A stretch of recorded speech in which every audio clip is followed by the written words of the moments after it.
Atletas, parte 10. Charles Morris. Well, we got yonder on the Chattahoochee. We laid rubber on the Georgia asphalt. We got a little crazy, but we never got caught. Capítulo 5, a Mega Máquina. Beer, many cans in the pale moonlight. Talking about never had a plan, just a living for the minute.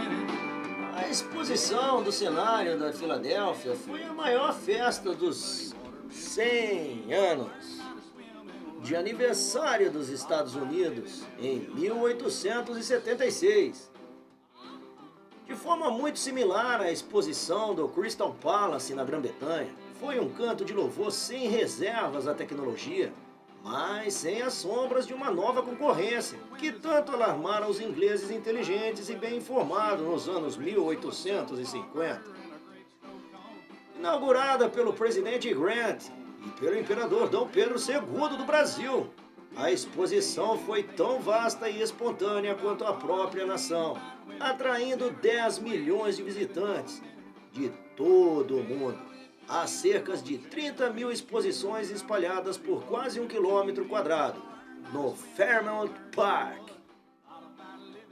O principal pavilhão de exposições, com quase 550 metros de comprimento, era a maior construção do mundo.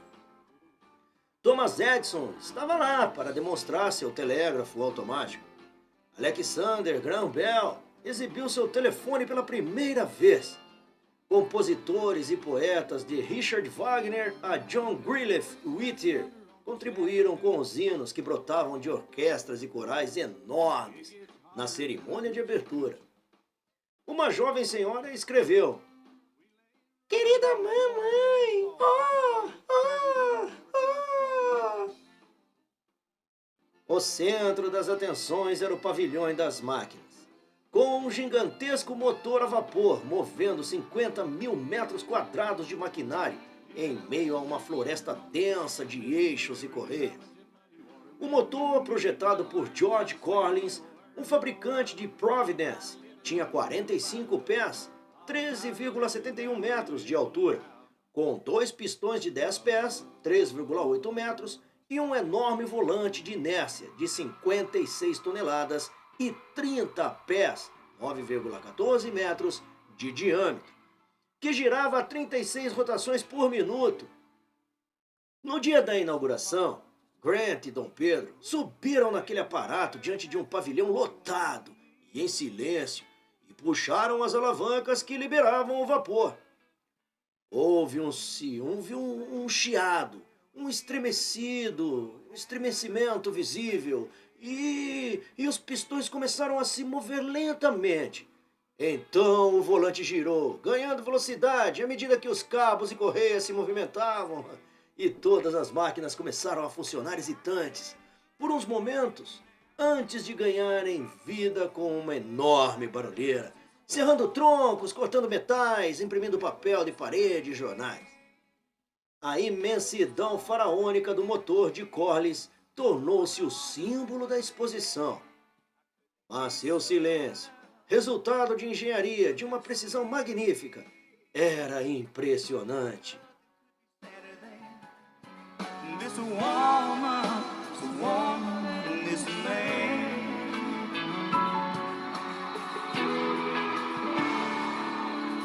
The stranger's eyes in the lover's face, see no signs of a better time. Em meio a todo o alarido das máquinas, o motor distribuía suas vastas reservas de energia com serenidade, como se fosse um deus. Walt Whitman chegou e ficou meia hora sentado diante dele.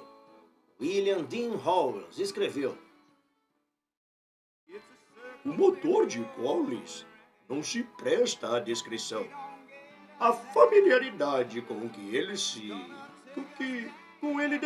A familiaridade com ele deve ser almejada por aqueles que podem compreender sua vasta e quase silenciosa grandiosidade.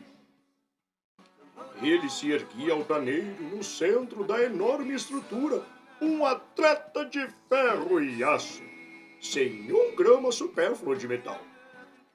As poderosas hastes de êmbolo empurram seus pistões para baixo. O gigantesco volante gira com uma força acumulada que faz com que tudo estremeça. As centenas de detalhes vivos fazem seus trabalhos com uma inteligência infalível. Em meio a esse mecanismo de força inefável, há uma cadeira onde o engenheiro fica sentado, lendo o jornal, como se estivesse sobre um caramachão agradável e silencioso. De vez em quando, ele pousa o jornal e escala uma das escadas que cobrem a estrutura e toca algum ponto, irritado, com uma gota de óleo. A metáfora da mega máquina captou a mudança de escala que estava em marcha nos Estados Unidos. Com o surto de construção ferroviária no fim da década, os Estados Unidos dobraram a quilometragem de trilhos da Europa.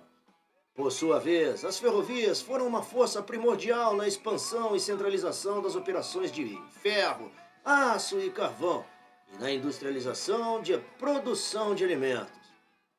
A separação entre os centros populacionais e as fontes de alimentos se tornou uma norma, o que era uma grande novidade. A mega máquina também foi a metáfora natural para as mega organizações que surgiram para mediar a transação. Basta substituir a palavra motor por corporação no texto de Howell e engenheiro por gerente. Aproveitando todas as oportunidades surgidas com o crash de 1873, Carnegie, Gould e Rockefeller tiveram papéis muito importantes na condução do processo de mudança de escala. Carnegie com a expansão siderúrgica, Gould nas ferrovias e Rockefeller, que começou com a ficha mais limpa e acabou por criar a entidade que chegou mais perto que qualquer outra máquina global perfeita da metáfora. Morgan solidificou sua carreira de banqueiro que emergiria depois de outra quebra da bolsa, nos anos 1880, como regulador de máquinas construídas por outras pessoas.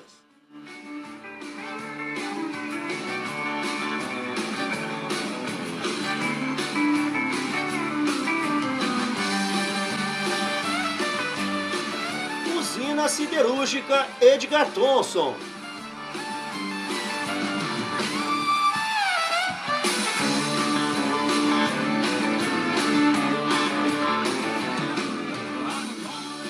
Antes da Guerra Civil, o conjunto de tecelagens de 4 pavimentos de tijolos em Lowell, Massachusetts, era a instalação industrial mais imponente nos Estados Unidos. A usina siderúrgica Edgar Thomson, de Andrew Carnegie, inaugurada no verão de 1875, ocupava 430 mil metros quadrados à margem do rio Monongahela, na periferia de Pittsburgh, e era uma proposta completamente diferente. Só a usina de produção de trilhos era maior que um campo de futebol. Mais que o tamanho, o fluxo de produção indicava uma nova era.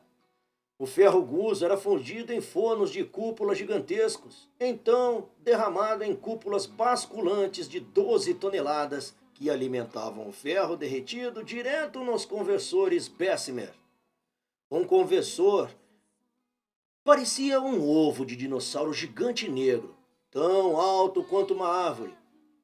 Quando estavam cheios de ferro fundido, bombeava-se ar no centro da massa por meio de compressores movidos a vapor, inflamando o oxigênio com um estremecimento trovejante e dando início a uma cadeia de reações químicas violentas, que tinha como resultado um tanque cheio de aço derretido prateado, quase puro.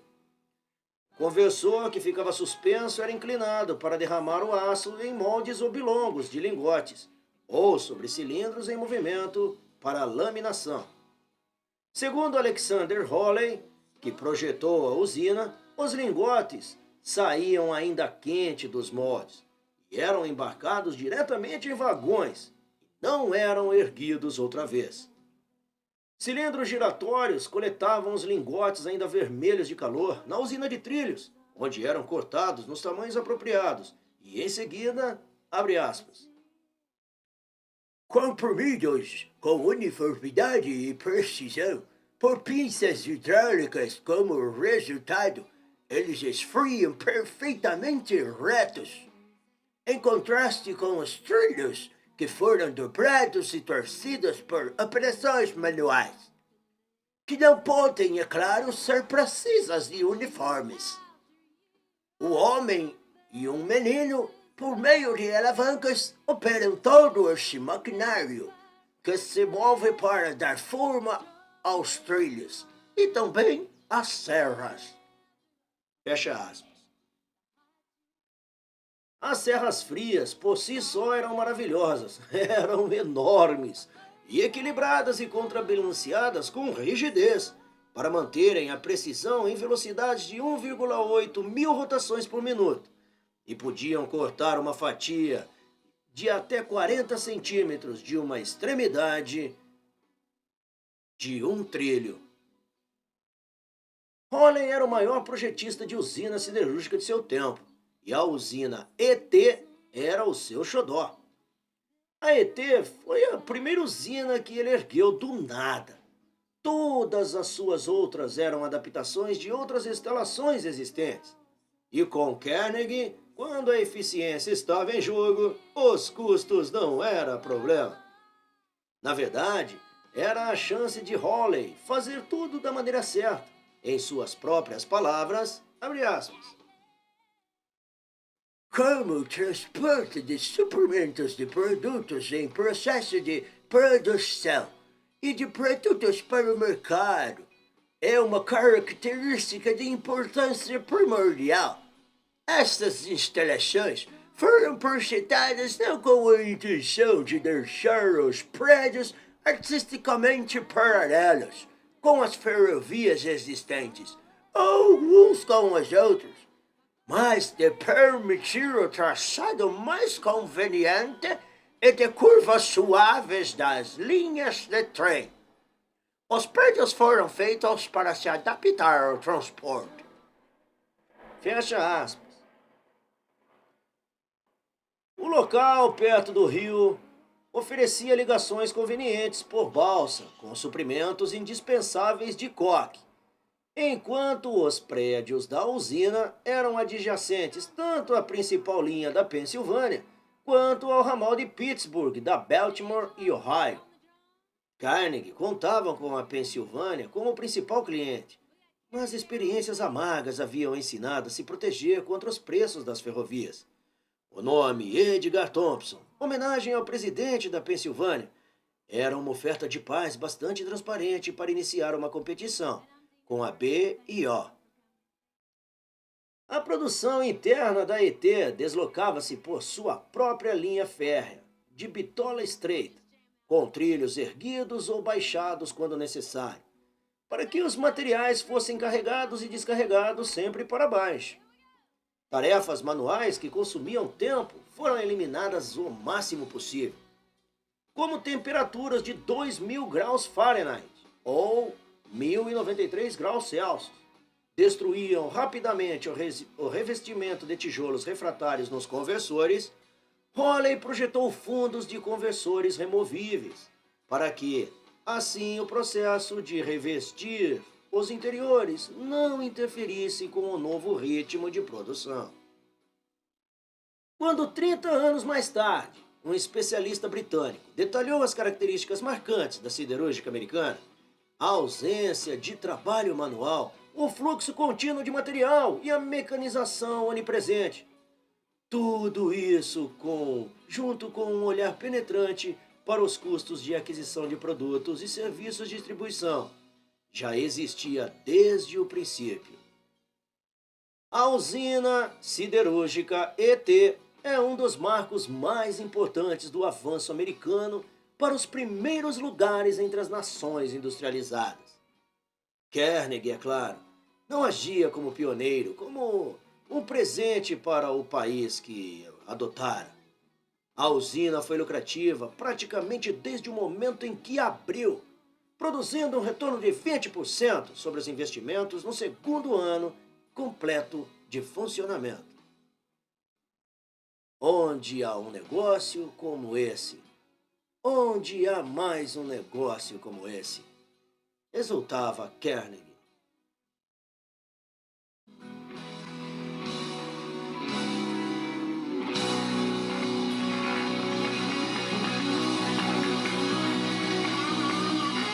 O aço é rei.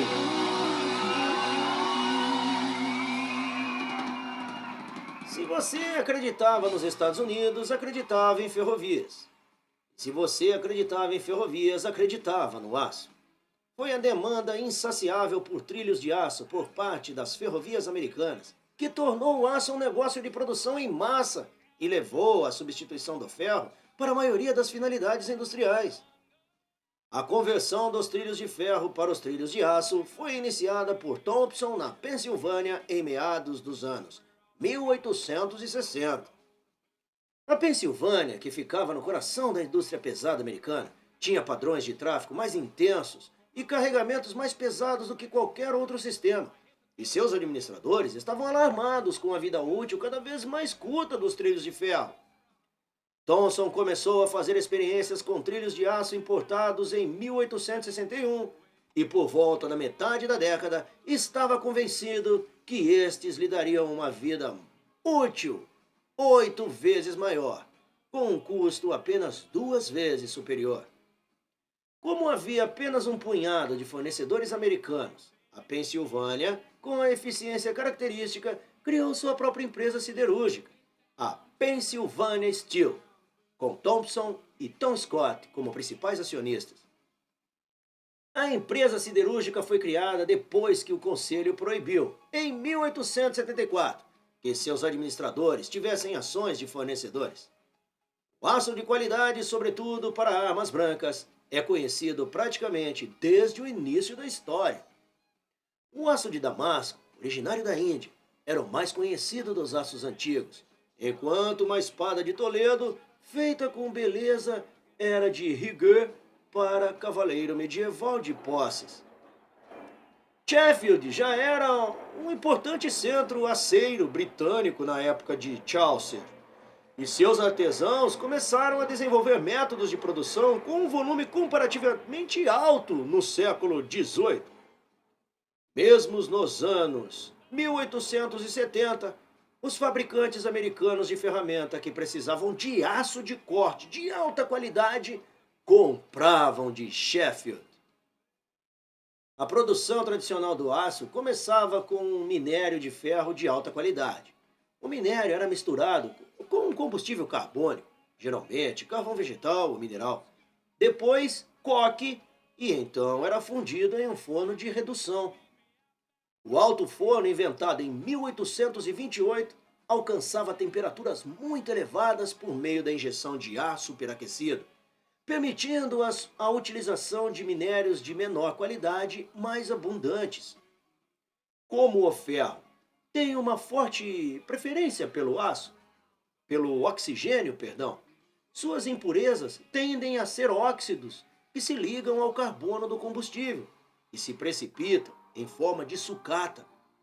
Impurezas não óxidas eram sequestradas por aditivos como calcário. Quando o ferro pesado descia para o fundo da fornalha, a sucata era derramada por cima, deixando um ferro relativamente puro, mais rico em carbono. Ferro com grandes quantidades de carbono presta-se para a fundição, mas é quebradiço e difícil de ser trabalhado.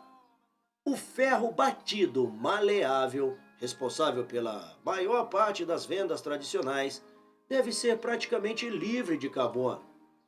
Costumava ser obtido retirando-se o carbono a marteladas, daí seu nome.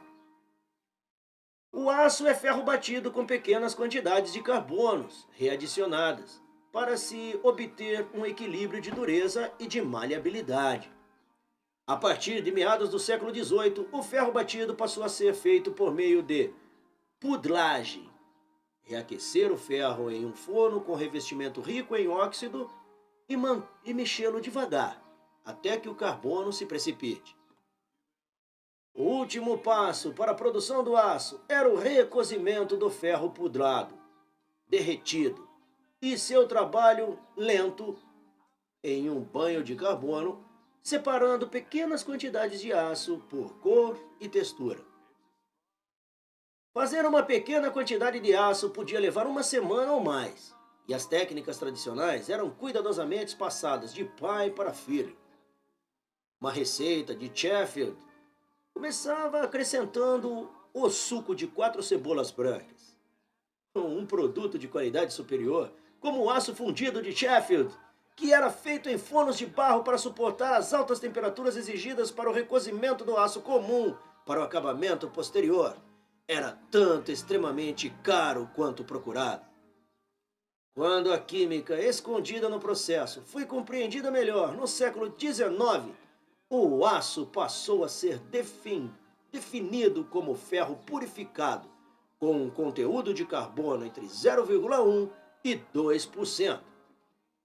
Por todos os anos 1880, as definições permaneceram controversas, conforme os usuários de aço, como a Pensilvânia, cada vez mais exigiam padrões de qualidade consistentes e normas para testes.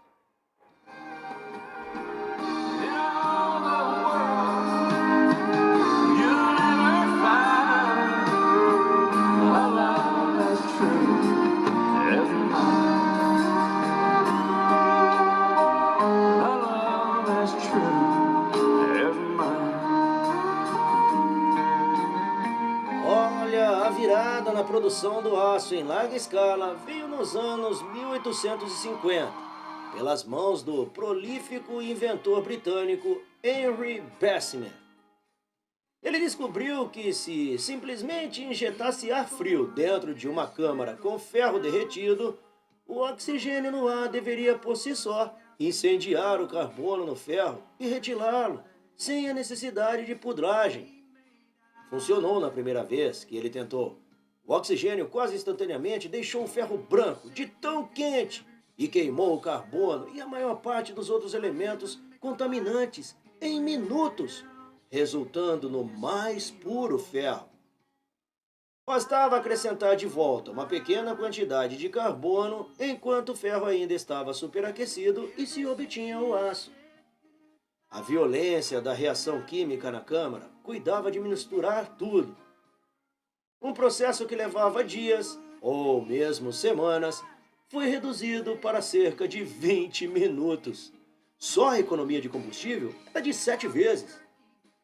Bessemer patenteou sua invenção em 1855 e suas demonstrações foram recebidas com entusiasmo pela indústria. O êxtase transformou-se em consternação quando os produtores de aço tentaram o mesmo por conta própria e só conseguiram uma mistura granulada e quebradiça. Bessemer, sem querer, tinha começado com um minério que tinha níveis extremamente baixos de fósforo, que por coincidência era o tipo de minério com o qual seu processo funcionava. Demorou 20 anos para que o problema do fósforo fosse solucionado por um químico especializado em ferro, do país de Gales, e seu primo, um escrivão de polícia, que inventou um revestimento básico de fornalha chamado processo Thomas Gilchrist, que precipitava o fósforo acidífero. Nessa época, o processo Bessemer tinha um rival no método do forno aberto, de Charles Siemens. Siemens usava um forno parecido com o de uma pudragem de ferro, mas obtinha o superaquecimento reciclando os gases residuais por meio de uma disposição inteligente de câmaras de tijolo. O processo era mais lento do que o de Bessemer, mas muitos fabricantes de aço achavam que isso dava a eles maior controle. Alexander Holley levou o evangelho do aço para os Estados Unidos. Hoje ele não é muito conhecido, mas foi tão importante em sua época que sua estátua e toda a glória de seus bigodes está no Washington Square Park, na cidade de Nova York. Holley era um polímata de físico impressionante. Filho de uma família abastada de cuteleiros de Connecticut, cresceu no centro da expansão da mecanização, no Vale do Rio Connecticut. Hawley foi atraído pelas máquinas e por seus processos auxiliados por máquinas. Ele se formou em engenharia mecânica pela Brown University. Escreveu um tratado sobre manufatura de armas e equipamentos militares. Trabalhou como projetista de locomotivas. Escreveu relatórios sobre ferrovias europeias. Editou a Highway Review. Assinou centenas de artigos para o New York Times sobre temas técnicos e foi a alma por trás da formação do American Society of Mechanical Engineers, ASME. Ao ouvir falar dos experimentos de Bessemer, ele foi para a Inglaterra e convenceu Bessemer a ceder a ele os direitos sobre as patentes nos Estados Unidos. Na época de sua morte, em 1882, com apenas 50 anos, Hawley tinha projetado pessoalmente 6 das 11 usinas Bessemer nos Estados Unidos e dera consultoria em outras 3, enquanto as 2 restantes eram cópia de uma de suas usinas que ele desenhara.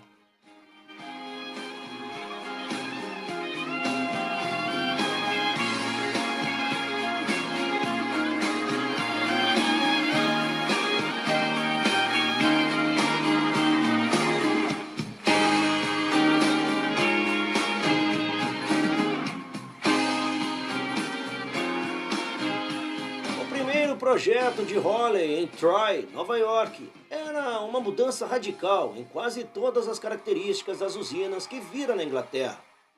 Desde o começo, as usinas de Hawley eram marcadas pelo processamento contínuo, alto grau de mecanização e um cuidado especial com a administração de materiais e controle de procedimentos.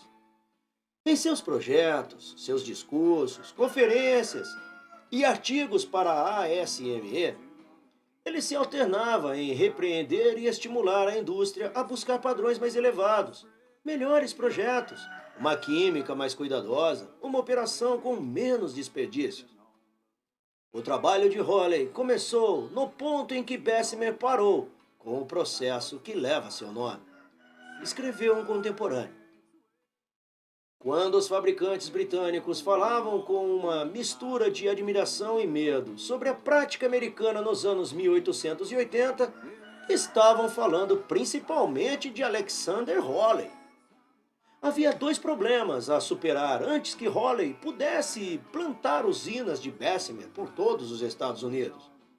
O primeiro era a exigência de minérios com baixos teores de fósforo, solucionado pela descoberta de grandes reservas inexploradas de minério na península superior de Michigan, que eram ideais para as usinas de Bessemer. O segundo era uma terrível briga em torno das patentes. Havia 2 outras patentes concorrentes na Inglaterra e nos Estados Unidos, além da de Bessemer. O incentivo para um acordo foi um contrato de royalties sedutor e suculento com a Pennsylvania Steel Company. Depois de muito regatear e de muita mediação por parte de Hawley, as patentes foram reunidas em um consórcio em 1866, em uma nova empresa que acabou batizada de Bessemer Steel Association. A associação pertencia à siderúrgica que receberam as patentes, portanto, assegurava uma prestação de contas apropriada para os donos das patentes. Os membros da associação não deixaram de perceber que também tinha criado um fórum ideal para operar um cartel do aço. Depois de 1876, eles se recusaram a emitir licenças de patentes para novos participantes e aparentemente subsidiaram o último detentor de patente, a usina siderúrgica Vulcan Iron and Steel, em St. Louis, em seus esforços para superar a fase final. As tentativas de associação de controlar preços e determinar fatias de mercado nunca tiveram muito sucesso, em parte porque Carnegie, como era típico, rompeu os acordos de divisão de mercado quando foi de seu interesse fazê-lo. Mas, mais fundamentalmente devido à popularização do processo de forno aberto de Siemens nos anos 1880. Os protagonistas técnicos-chave nas reuniões de associação eram Hawley, John e George Fritz, irmãos e aceiros inovadores que dirigiam as usinas de Bethlehem e Cambria, respectivamente. George morreu em 1873. E mais tarde o capitão William Jones, formidável administrador da usina ET e um inovador fértil por seus próprios méritos.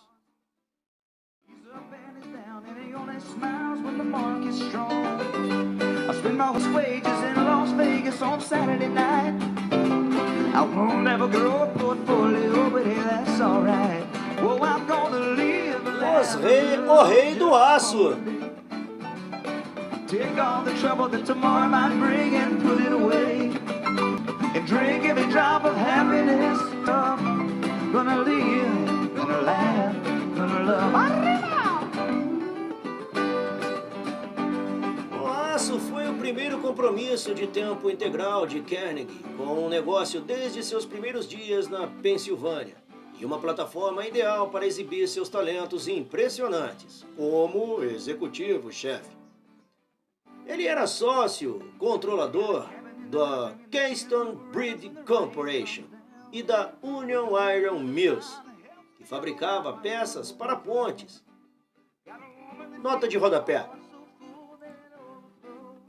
A siderúrgica Union Iron era famosa por seu alto forno, apelidado de Lucy, com 22,86 metros de altura, 75 pés, quando foi construído em 1872. Era o maior dos Estados Unidos. Lucy era a esposa de Tom Carnegie. Altos fornos costumavam receber os nomes das esposas dos executivos, talvez um traço da misoginia vitoriana.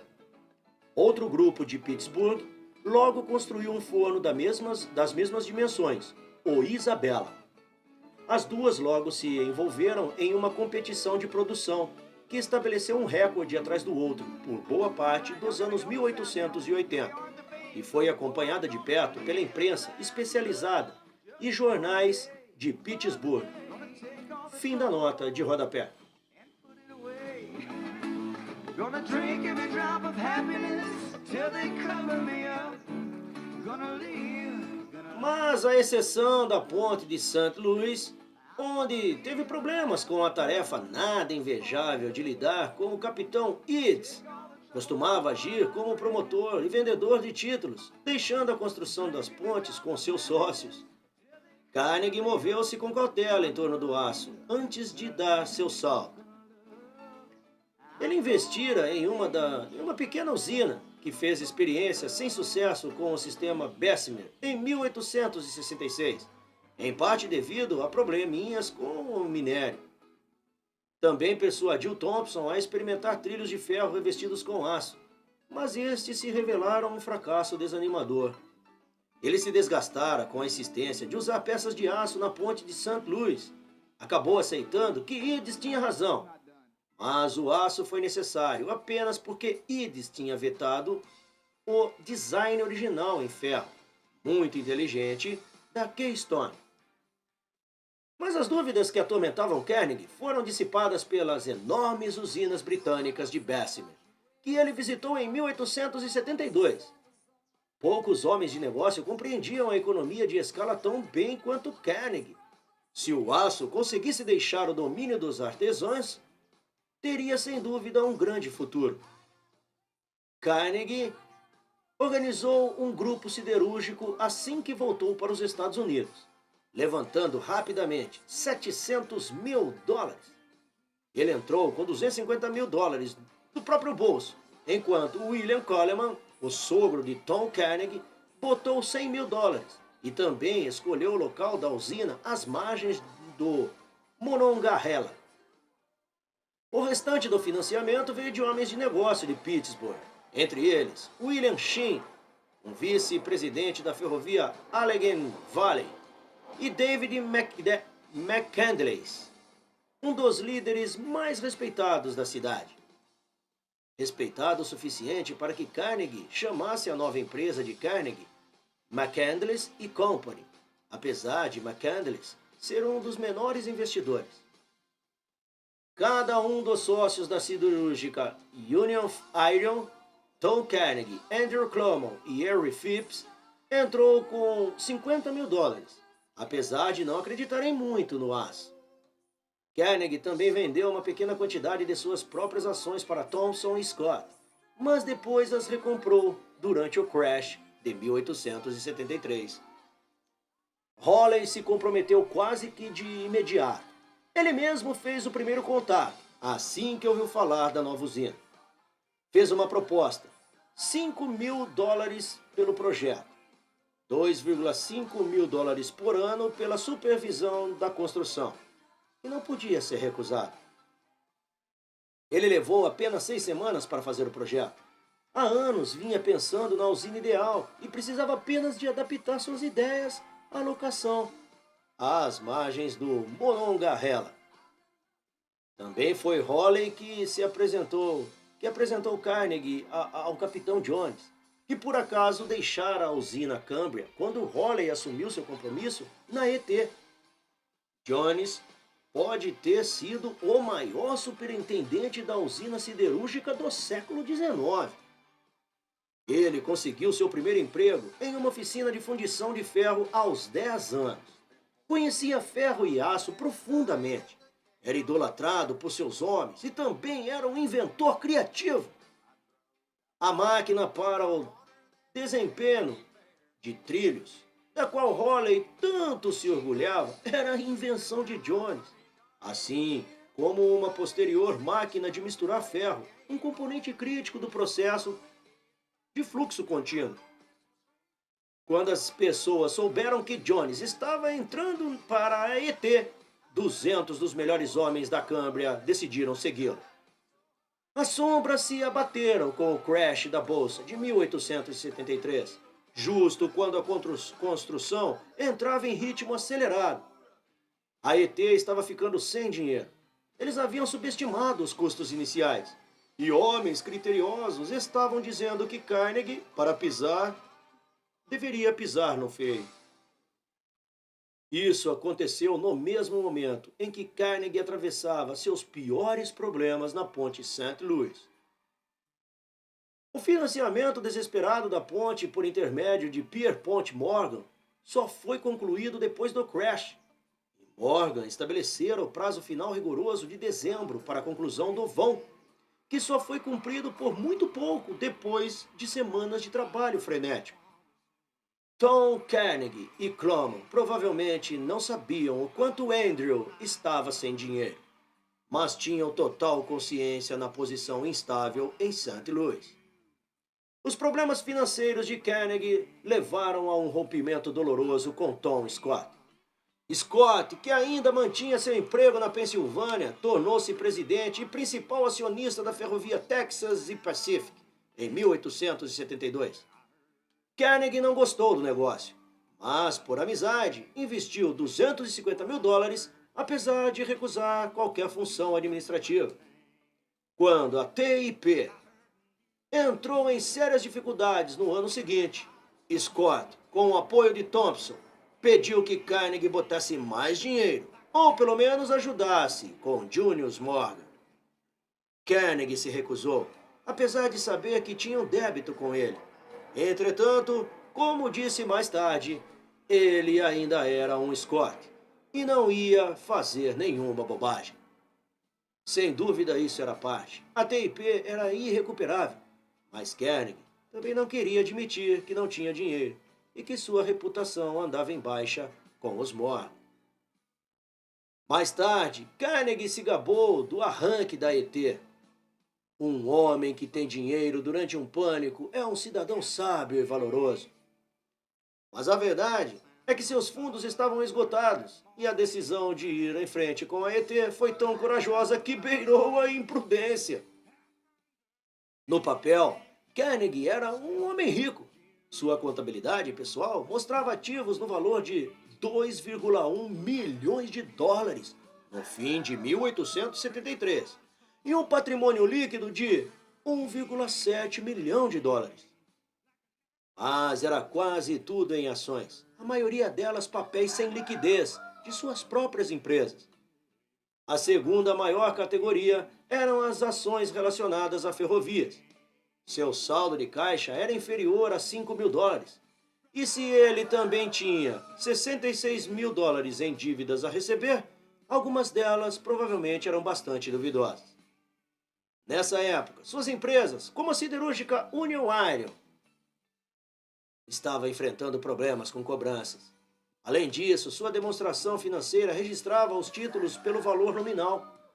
Esse era o costume da época, mas teria inflado muito seu valor, já que todas as ações, especialmente as ações das ferrovias, estavam em queda livre. Carnegie vendeu algumas de suas ações da Puma, provavelmente as estrelas de sua carteira, mas não havia maneira de sustentar sozinho a ET ou conseguir qualquer dinheiro para Escort. Os $250.000 que ele tinha na ET era tudo o que a sua situação permitia. Now mercy, look what just walked through that door. Well, hello, T-R-O-U-B-L-E. Now tell me what in the world you doing here, Lordy? Yeah, I said, hey, Olha, de algum modo, a ET permaneceu dentro do cronograma, do orçamento, com a ajuda do colapso na construção e no preço dos materiais, e do desespero dos empreiteiros para continuar a trabalhar. Então, quando Carnegie confirmou que a ponte St. Louis estava finalmente concluída, embarcou em um navio com Hawley para uma peregrinação a Londres e a Junius Morgan, onde exaltaram o brilhante futuro do aço. É interessante que ele não tenha economizado tempo e passagem de navio negociando com Pierpont.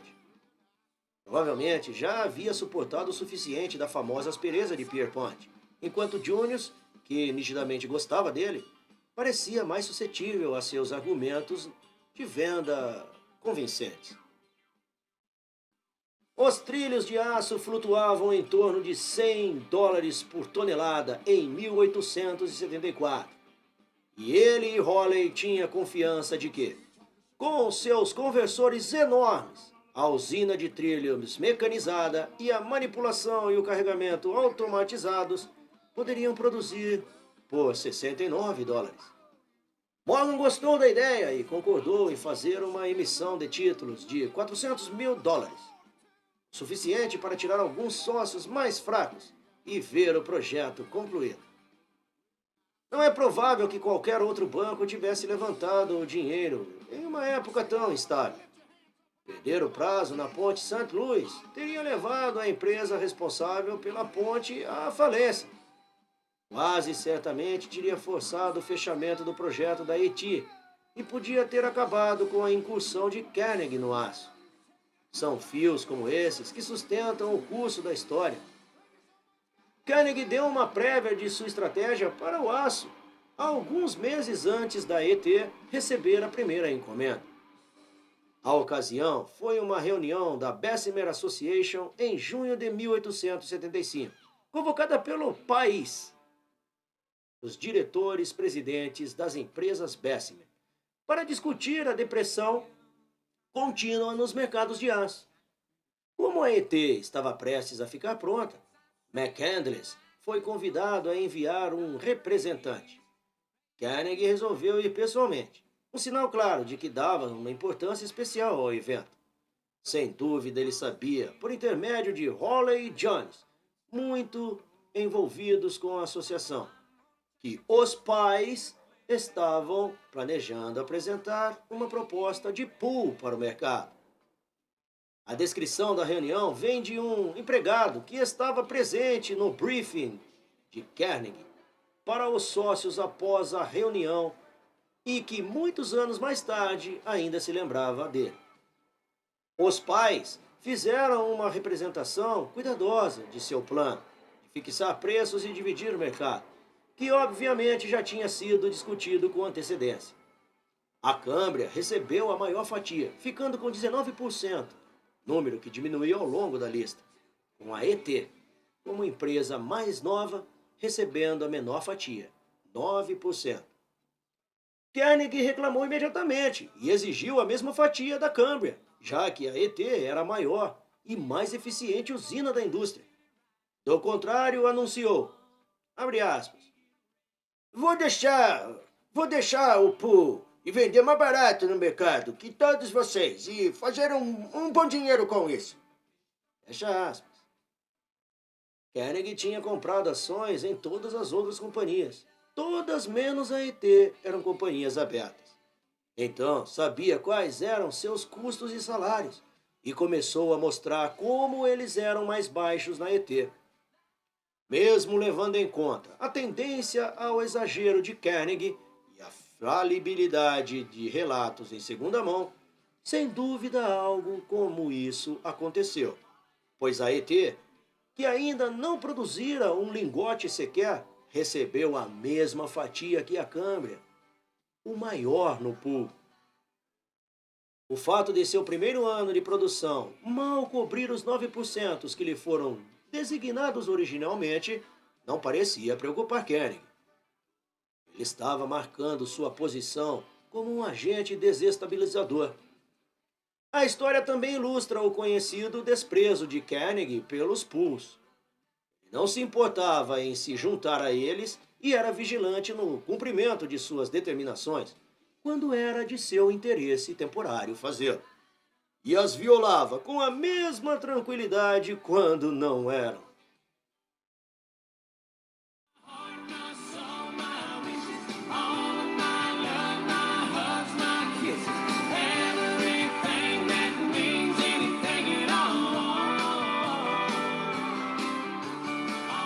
Em 20 anos, a Carnegie Steel Incorporation, fruto de reorganizações sucessivas que consolidaram todos os ativos de Carnegie relacionados à indústria do aço, incluindo a ET, as instalações do Alto Forno Lucy, as usinas Union Iron, aquisições como a da usina Homestead e um bom número de produtores de coque, carvão e minério, era a maior empresa siderúrgica do mundo.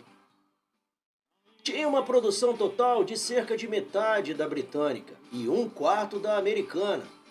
Também era mais lucrativa por légua de vantagem e todos a viam como a líder do mercado.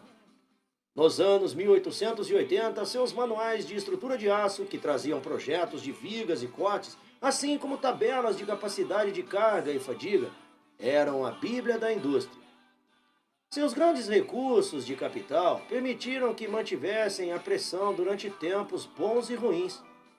Como disse um estudioso britânico, abre aspas, quando a demanda caía, a firma com equipamento mais moderno, normalmente o de Carnegie, via que suas perdas eram menores, ou de seus rivais maiores, quando reduzia seus preços para continuar funcionando com plena ocupação. Fecha aspas. Com a compra da Frick Cook Corporation, a Carnegie Steel assumiu uma posição predominante em coque. E suas aquisições de grandes reservas de minério no Lago Superior deram a ela uma vantagem quase esmagadora em minério de alta qualidade.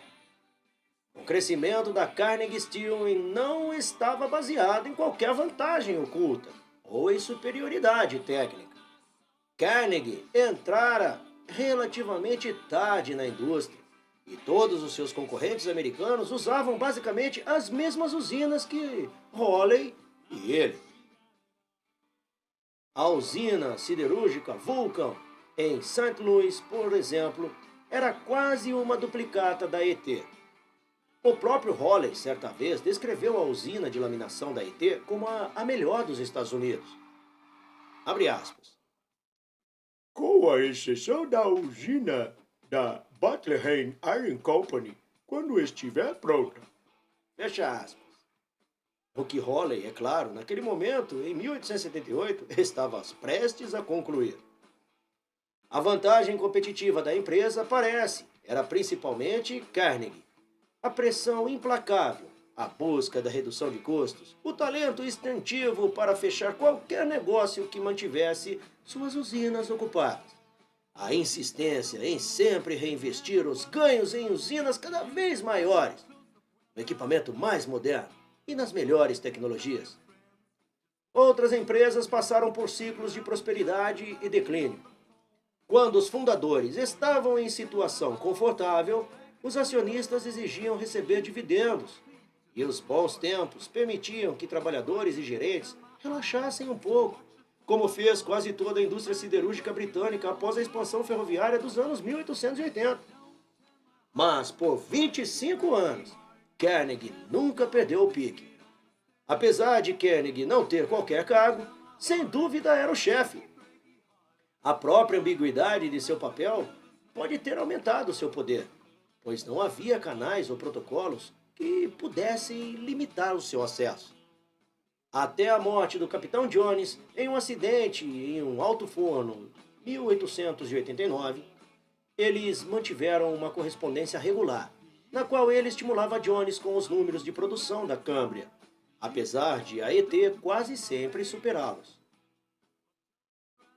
O pangaré da ET chegou na frente de novo, exultava Jones em meados de 1881. A correspondência também sugere o grau de envolvimento de Carnegie nos assuntos do dia a dia.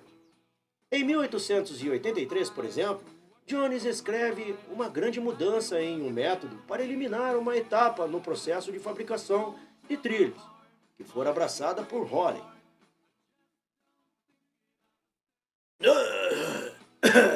Esta semana, tentei laminar direto da saída dos fornos, mas confesso que não gostei. E tenho certeza de que vai aumentar nosso percentual de segundos, além de reforçar demais o maquinário.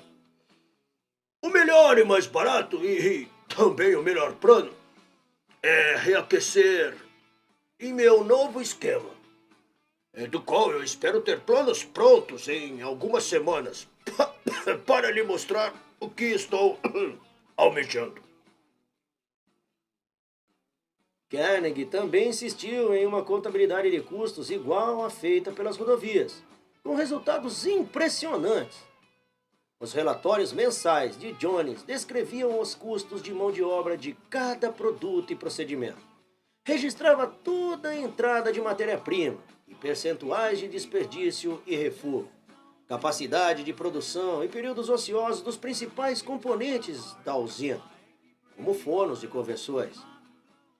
Tendências mês a mês e comparações eram separadas por tonelada produzida, por forno, por tipo de minério, por fonte de coque, por tipo de transporte. Alguns relatórios eram resultado evidente de análises especiais, como uma feita sobre processos alternativos de conversão e um estudo das perdas de metal feito em 1883, que era um dos fantasmas de Hawley. As amostras de relatório que sobreviveram nos arquivos normalmente trazem muitas anotações na letra rápida e elegante de Carnegie. Mais tarde, ele disse que os administradores odiavam os relatórios e que levou anos para que estes saíssem a contento.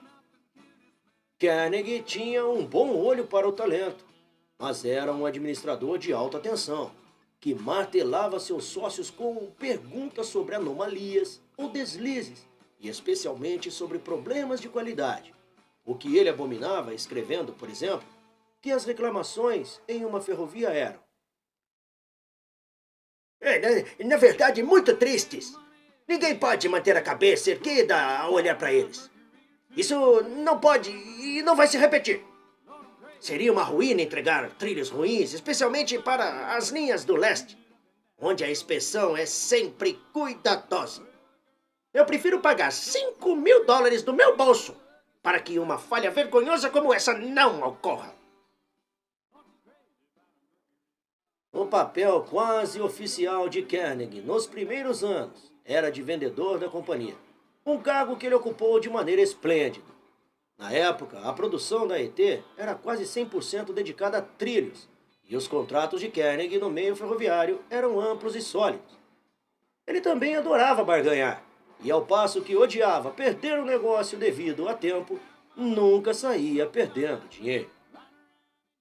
As negociações de preço com John Garrett, o cabeça da BIO, um regateador tão devotado quanto Carnegie, eram verdadeiras batalhas.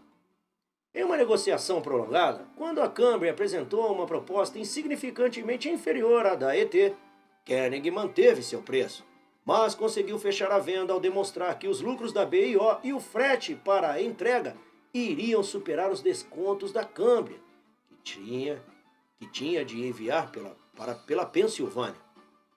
Como era típico de Carnegie, ele se manteve firme e impassível quando o argumento contrário foi apresentado por Henry Fick. Se tornou presidente da Carnegie Bros, a controladora da ET, em 1889.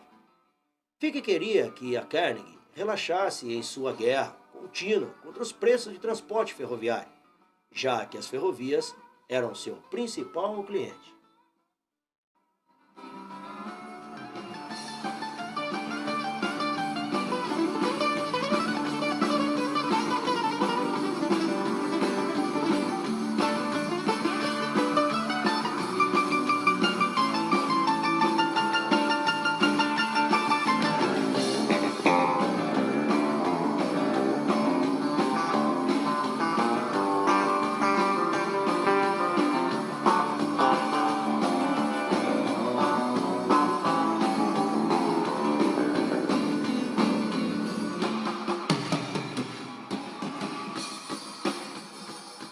O papel duplo de acionista majoritário e vendedor principal deu a Carnegie a situação vantajosa ideal para ajustar produção e preços e avaliar a lucratividade do novo investimento. Ele vendia as absorções sutis de custos fixos que aumentavam margens à medida que a produção aumentava dentro da curva possível. Como ele colocou no início da existência da ET, os dois caminhos estão abertos para uma nova empresa como a nossa. Primeiro, recuar timidamente com medo de quebrar o mercado. Ou, segundo, tomar uma decisão de oferecer para certos clientes lotes a preços que vão garantir pedidos.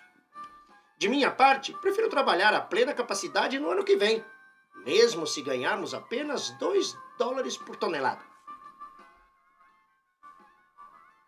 Carnegie amava a devoção de Jones ao Harding Drive, ou operar nos limites de capacidade dos fornos, sempre buscando atingir temperaturas maiores nos fornos e conversores. Os britânicos achavam que a operação no limite da capacidade gerava desperdício, já que o investimento das fornalhas precisava ser substituído com maior frequência. Mas Carnegie tinha o número dos custos para apoiar suas estratégias. Essa prática era mais eficiente com altos fornos muito grandes, o que se adequava perfeitamente ao gosto de Carnegie. Ele deve ter rangido os dentes quando não conseguiu apresentar uma proposta para uma encomenda importante da Pensilvânia em 1878, porque a ET não tinha capacidade disponível. E houve acréscimos importantes na usina em 1879, incluindo um novo alto forno imenso. Por fim, como Carnegie viajava mais do que qualquer outro na empresa e estava constantemente à procura de novas tecnologias, ele estava entre as pessoas mais bem informadas da companhia sobre os desenvolvimentos técnicos. Com o passar dos anos, o imperativo de reinvestimento se tornou uma fonte importante de disputa entre Carnegie e seus sócios. Carnegie insistia em manter baixos os salários, pois seus sócios queriam enriquecer por meio de suas ações. A exceção era Bill Jones. Ele não queria ações. Dizia ser um homem simples, mas achava que merecia ser o superintendente mais bem pago da indústria. Ele pediu $20 mil por ano, mas disse que aceitaria uns 15 mil. Carnegie, em uma jogada brilhante, deu a ele $25 mil, garantindo sua lealdade por toda a vida. O pagamento de dividendos também era muito baixo, cerca de apenas 1%, uma quantia ridícula pelos padrões do século XIX. O próprio Carnegie não tinha problemas para financiar um estilo de vida régio, pois possuía blocos muito grandes de ações de suas companhias e, além disso, tinha muitos outros investimentos.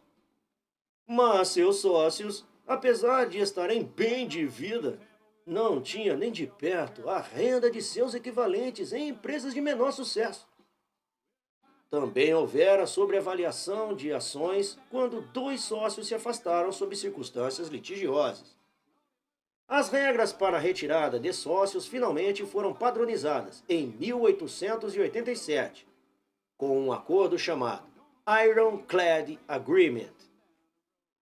Ele estipulava que um sócio que se retirasse receberia um pagamento referente ao valor nominal, com a previsão de ser retiradas maiores por um período de anos. Um sócio também podia ser forçado a sair, com o voto de 3/4 dos sócios, uma cláusula que, obviamente, não se aplicava a Carnegie, já que ele detinha mais da metade das ações. Sempre havia um padrão diferente para Carnegie e seus sócios. Ele era inflexível, por exemplo, que eles não pudessem ter negócios externos, apesar de, nos anos 80, 1880 eu me refiro, ele ter passado metade do seu tempo no Reino Unido brincando de magnata da imprensa. Diferente de Rockefeller, Carnegie sempre demonstrou uma relação de aproximação e distanciamento com suas empresas. Quando precisava, como na época em que trabalhava nas ferrovias do Exército, ou quando foi superintendente na Pensilvânia, lá no Oeste, ele podia mergulhar no trabalho. Mas há suspeitas de que isso era uma grande demonstração de força de vontade, pois seu instinto sempre era de se afastar da realidade árida e dos trabalhadores comuns.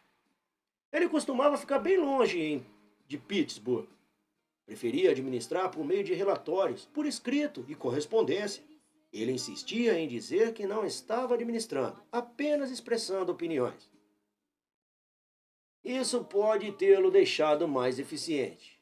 Ao ficar longe das responsabilidades operacionais, tinha liberdade de criticar e fustigar, sem se preocupar com as possíveis limitações e falhas em seu próprio desempenho. No início, era responsável pelas vendas, claro, mas nenhum vendedor teme sua cota se tem a palavra final sobre o preço.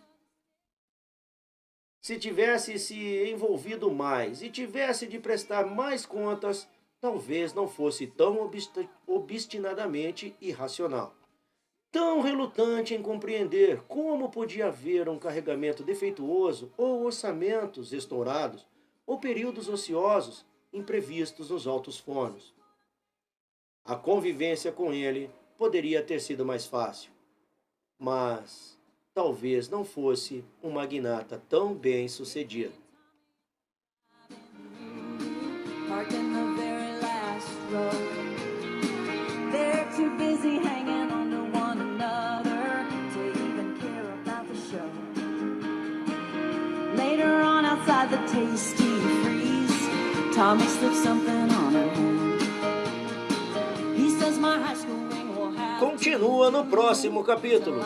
Obrigado pela presença. Se gostou, deixe seu like. E não se esqueça, ative o sininho de notificações. Compartilhe nas suas redes. E te encontro na próxima leitura. Bye! Bye! She's in love with the boy. She's in love with the boy. She's in love.